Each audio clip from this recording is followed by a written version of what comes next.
BJP ఇది విభజన సమస్య, దీన్ని చేయడానికి వీల్లేదు.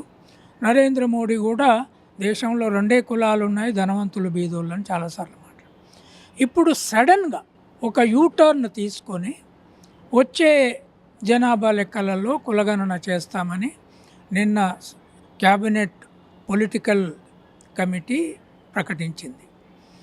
ఇది మొత్తము దేశ రాజకీయాలలో మండల్ ఒక గీటురాయి అయితే, ఆ మండల్ తర్వాత వచ్చిన ఈ కులగణన, రాబోతున్న దేశస్థాయి కులగణన మరో పెద్ద గీటురాయి అవుతుంది సామాజిక, ఆర్థిక అన్ని రకాల మార్పుకి.